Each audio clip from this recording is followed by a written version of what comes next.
Hello, today we are going to talk about root theorem, rational zero theorem. So if f is a polynomial of degree n is greater than or equal to 1 in descending order, then it's possible to make an organized list of potential rational numbers to aid in finding the zeros. So the possible rational zeros is equal to the factors of the constant term, a sub 0, divided by the factors of the leading coefficient, or p over q. And when we want to use the rational root theorem, we can find one root using synthetic division, then continue finding roots until we have a second degree polynomial, and then use any method for solving quadratics. So that's a lot of information, but let's just go through some and then kind of see how this works. So we want to find the rational zeros of f of x equal to x cubed minus 7x minus 6.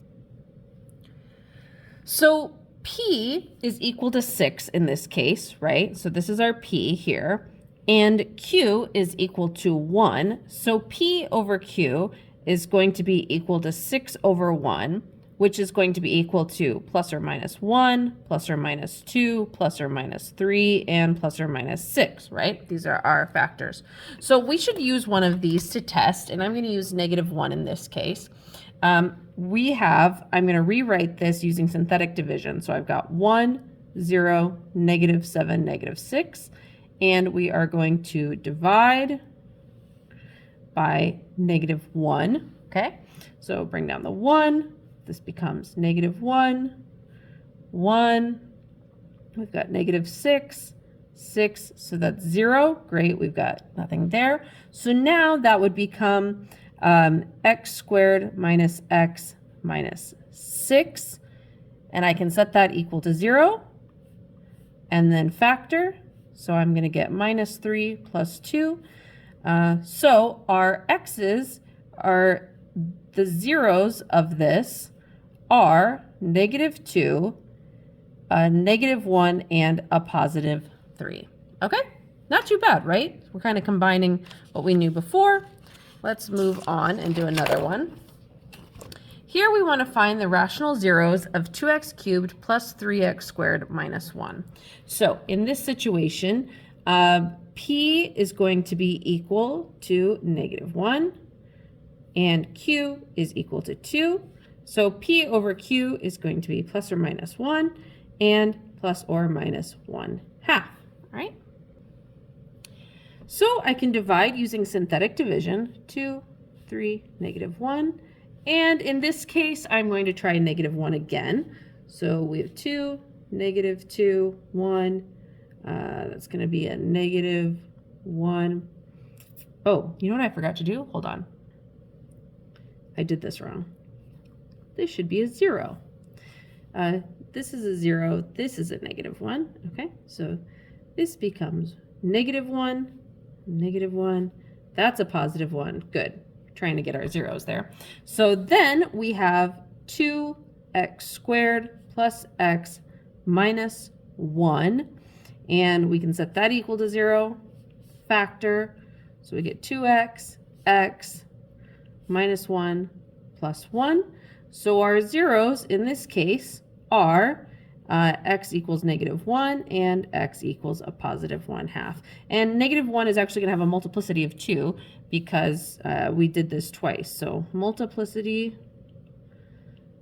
of 2. All right, let's move on and do another one.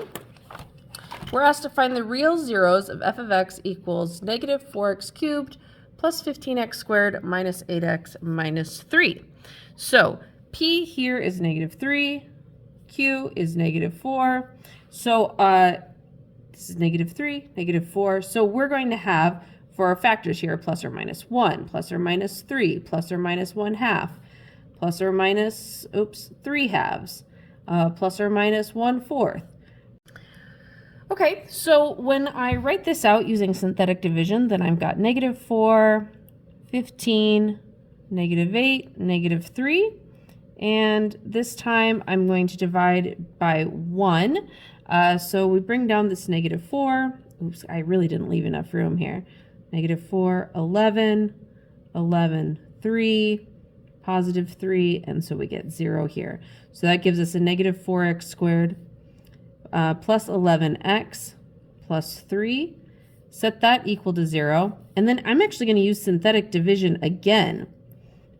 And this time, I think we can divide by 3.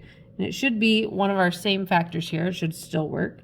So then we get a -12, -1, -3, 0. Okay, so that gives us a -4x minus 1. Set that equal to 0. So our zeros in this case are x equals 1, -1/4, and a +3. Okay, great. Now, we can also use what's called Descartes' rule of signs to help us find like how many zeros that we're going to have. So I've got a long definition here, but basically what matters is the number of positive real zeros is equal to the number of variations in sign of x, or less than that number by an even integer. Number of negative is either equal to the f of -x or less than that by an even integer. So seeing this in practice actually will help quite a bit. But we want to determine the possible number of negative real zeros, positive and negative, excuse me. So we've got 3x cubed minus 5x squared plus 6x minus 4. So the number of sign changes, here we go from positive to negative, right? Positive to negative. Here we go from negative to positive. Here we go from positive to negative. So we have 3 variations. Okay, so that means we have either 3 positive real zeros or 1 positive real, zero. My handwriting's bad there, but hopefully you get the idea.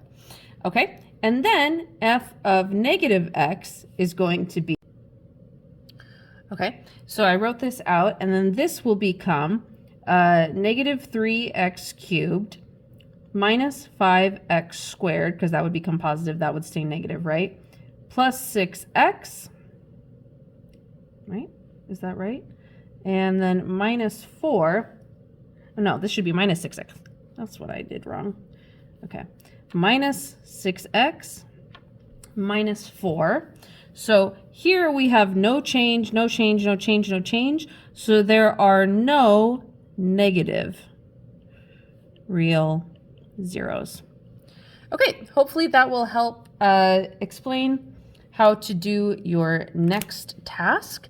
And any questions, you can ask them in class. Thank you. Goodbye.